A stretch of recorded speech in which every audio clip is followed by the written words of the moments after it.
안녕하세요. 최서방네 전원일기 여러분들하고 함께했던 그 최서방 안식구입니다. 이제 저희가 여름하고 가을에 이렇게 주변 텃밭도 가꾸고 또 괴산 여러 곳을 다녔습니다. 근데 막상 겨울이 되니까요. 저희도 이제 집에 있는 시간이 더 많아진 거예요. 그래서 이렇게 집에 있을 때는 뭐 하나 여러분들 궁금하게 여기실 것 같기도 하고요. 또 저희도 한번 이렇게 공유해보면 좋을 것 같은 이야기가 있어서 또 나눠보려고 합니다. 이제 제가 그 주변 친구들이나 또 주변의 지인들한테 일중독이라는 이야기를 많이 들었습니다. 이제 그것도 그럴 것이요. 이제 저는 아이들 셋을 키우는 엄마로서 워킹맘이었어요. 그래서 아이들 셋을 데리고 직장 생활을 하다 보니까 이제 애들 어렸을 때는 간식 챙겨놓고 직장에 나갔다가 퇴근하면 또 얼른 돌아와서 저녁해서 학원 보내고 이렇게 하는 게 정말 사람이 혼자 하기에는 감당할 수 없을 정도로 힘들더라고요. 그래도 이제 내 자식들 크는 거 이뻐서 그냥 그 시기를 잘 넘겼던 것 같아요. 그 시절에는요, 잠도 거의 뭐 5시간 이상을 넘겨서 자본 적이 없는 것 같아요. 아이들 그 교복을 다려서 이제 입혀야 되는 상황이었는데, 왜 그때는 그렇게 여러 개 하지를 않고 2개 정도 이렇게 했는데, 아이들이 뭐 금방 하루 만에 더럽혀오니까 그거를 세탁소에다가 하루 갖다 주고 금방 찾아오고 이렇게 할 수가 없는 거예요. 그래서 늘 이렇게 아침 새벽이나 저녁 때 되면 막 아이들 셋의 교복을 와이셔츠를 막 다리고 이랬어야 되는데 남편 것도 마찬가지고요. 근데 그렇게 하면서 그게 익숙해지다 보니까 이제 웬만큼 직장에서 업무가 과중되거나 하는데 제가 힘듦을 모르고 일하는 거예요. 워낙 그 노동량이 컸다가 줄어들으니까 그 힘든 걸 모르고 그냥 그렇게 습관대로 막 일을 하게 되더라고요. 근데 이제 언제 브레이크가 걸렸냐면은요. 이제 여자들이 갱년기 겪잖아요. 근데 저는 이제 갱년기를 겪어 나가면서 불면증이 왔어요. 그 갱년기 증상 중에 하나인데. 근데 불면증이 오다 보니까 그 눈이 너무너무 피곤하고 아픈 거예요. 이제 모니터를 회사에 나가면, 직장에 나가면 계속 봐야 되는데, 그래서 그게 저한테는 너무 업무적으로 힘든 일이었는데, 이제 그러면서 제가, 아, 내 업무가 나한테 조금 지금 나이에 좀 과중하구나. 이런 거를 제가 서서히 느끼게 될 무렵이 이제 다가왔고, 그러다가, 한 불면증을 한 5년 이렇게 앓고 난 뒤에 많이 지쳤던 것 같아요. 그래서 약도 처방 받아보고 했는데 그 수면 유도제나 뭐 이런 약들이요. 너무 수면을 잘 유도하다 보니까 아침에도 좀 멍멍해요. 그래서 또 그걸 못 먹게 되더라고요. 근데 이제 그런 도움을 이렇게 약의 도움도 받고 또 남편이 배려해 주는 것도 있고 해서 잘 넘겨오다가 저도 이제 남편이 퇴직하면서 아, 때가 됐다. 이렇게 하고 이제 자진 퇴진을 한 건데요. 그렇게 저희가 1년을 이렇게 남편하고 같이 시간을 보냈습니다. 근데 그 겨울이 이제 또 다가왔잖아요. 근데 퇴직하면서 그때도 겨울이었어요. 그래서 겨울에 저희 둘이 밀린 책들을 엄청나게 많이 읽었어요. 근데 그때 참 좋았습니다. 왜냐면 그 직장 생활 하면서는 책을 읽기가 쉽지가 않아요. 나이를 먹어가는데 아무것도 모르는 정말 바보로 늙어가는 기분이 드는 거예요. 재학습이 안 되면 참 사람이 내 틀에 갇혀서 편협하게 살게 되는 것 같더라고요. 그래서 책을 읽고 싶은 마음은 참 많았는데 이 직장 생활을 하다 보면요. 퇴근하면 그냥 모든 게 다 아침에 세웠던 계획들이 무너지는 거예요. 그래서 그때는 그냥 마음 놓고 책을 읽었었던 시간인데, 그때 우리가 인생 2막이라고 하는 그 퇴직 이후의 삶이나 이런 거를 참 재정립해보고, 다른 사람의 노하우도 좀 보고, 또 선임들의 말씀도 또 읽어보고, 역사책 속에서 지혜도 배워보고, 또 뭐 나름 주역 같은 것도 공부도 해보고요, 살짝. 그렇게 다양한 책을 막 섭렵해 나가면서 되게 기분이 좋았습니다. 아, 책을 읽다 보니까 단점이 있더라고요. 이제 제가 여기서 말씀드리는 이 공간은 저희 집 서재의 한 면이에요. 그리고 또 다른 곳에 또 서재방이 또 있거든요. 그러니까 서로 각자 방해받기 싫어서 각자 따로 앉아서 책을 읽는 거예요. 그러다가 식사 때만 만났습니다. 그러니까 참 독서실에서 생활하는 것 같았어요. 그래서 이제 저희가 또다시 이렇게 계절이 겨울이 왔잖아요. 근데 이제 또 그런 사태가 발생하려고 하는 거예요. 이제 저희가 그렇게 지내다가 보면서 서로, 그래, 우리가 책을 읽어서 서로 좋은 거를 이렇게 공유하는 시간도 가져보니까 되게 좋았어요. 그래서 좋은 방법은 같은 책을 읽어보는 거예요. 같은 책을 읽어보면 그 책의 저자의 생각과 주제에 대해서 우리가 얘기를 하게 되더라고요.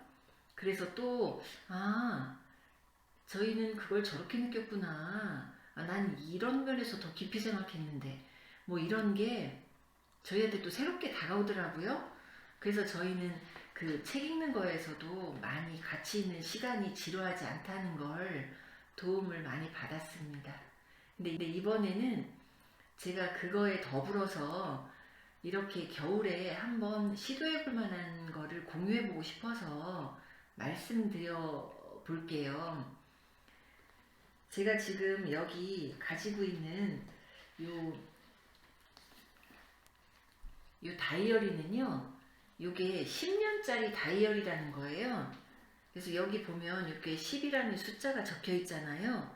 그러니까 10년간의 내 기록을 적을 수 있는 수첩입니다.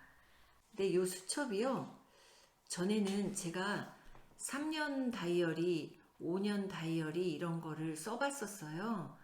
근데 그때 참 좋더라고요. 이 3년의 스케줄, 5년의 스케줄을 볼 수 있어서.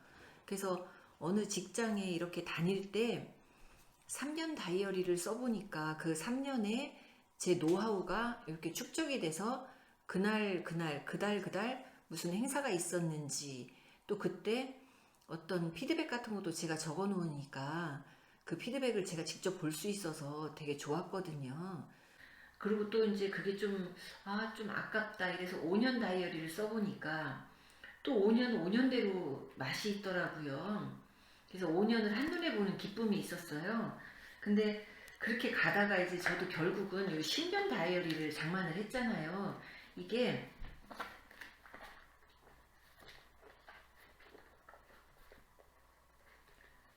저는 2018년, 그러니까 2018년부터 이렇게 해가지고 지금 이제 이렇게 여기는 다른 거 있는 칸이고, 이런 건 빈 칸에다가 제가 그냥 뭐 필요할 때 뭐를 적었었고요. 이런 건 이제 뭐 지출 내역이나 이런 거고, 이런 것들은 그 2018, 19, 20년도에 제가 소소한 것들을 이렇게 적은 게 이렇게 있어요. 근데 이 다이어리가 이제 좋은 게 칸이 참 작아요. 왜 일기나 다이어리를 쓰려면 이 칸이 크잖아요. 근데 이렇게 이제 여기 보시는 요 한 줄이 1년의 그날의 기록을 적으라는 칸이에요. 그렇다 보니까 부담이 하나도 없는 거예요. 제가 이제 소소하게 작은 기록을 줄여서 적을 수가 있어요. 그래서 그런 게 참 장점인데, 여기에도 그 10년의 제 기록이 들어갈 거 아니에요. 지금은 올해까지 이제 3년을 적었거든요. 근데 이 다이어리 안에 보면은요, 안에 다양하게 이렇게 미래 이력서라는 게 나오고요. 그 미래 이력서는 미래에 내가 어디 이력서를 낼 것처럼 조목조목 적어보는 란이 있고요. 또 그 주요 행사나 뭐 일정 같은 것도 적는 게 물론 있고요. 목표와 성취를 적는 칸이 있어요. 목표와 성취라는 게 내가 지금 뭐 이때 무슨 목표가 있을까 성취가 있을까 하지만 저희 같은 경우는 이제 꽃밭을 많이 가꾸잖아요. 그러면 내년에는 무슨 꽃을 이렇게 가꿔 보겠다. 이것도 목표잖아요. 그런 목표를 세울 수 있는 게 작은 난들이 있고요. 또 한 달 한 달 한눈에 보기 칸도 있고요.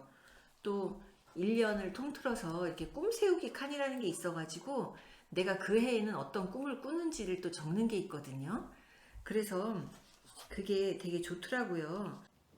이 10년짜리 다이어리는 약간 요 사이즈가 이렇게 큰 편이고요. 제가 써보니까 5년 다이어리는 요 정도 되고요.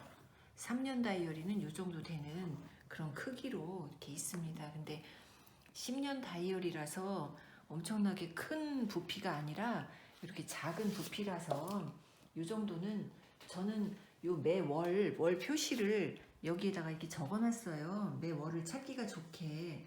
그러면 우리 10년 동안 1월의 기록이 여기 다 있고요. 10년에 2월은 2월의 기록이 여기 다 있는 거죠. 그러니까 내가 내년에는 감자 심을 때 여기 이제 감자 심었던 시기 같은 걸 적어놨단 말이에요.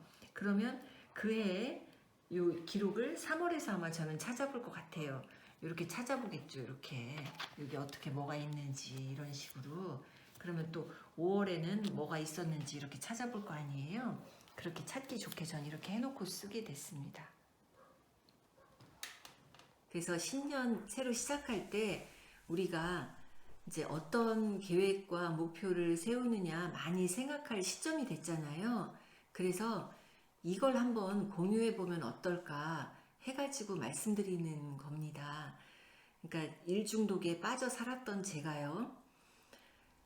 그전 다이어리를 보면은요, 뭐만 적혀 있었냐면은 오늘 할 일, 내일 할 일, 주간에 할 일, 그 일을 이루었나?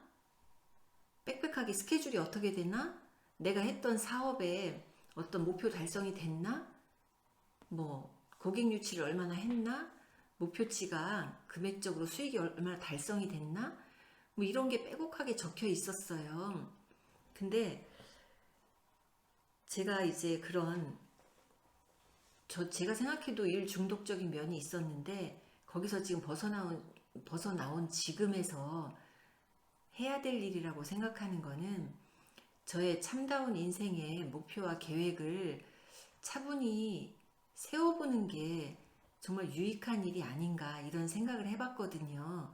그래서 그렇게 하려면 뭔가 시금석이라고 하나 또 도화선이라고 하나 뭐 이런 게 필요하잖아요.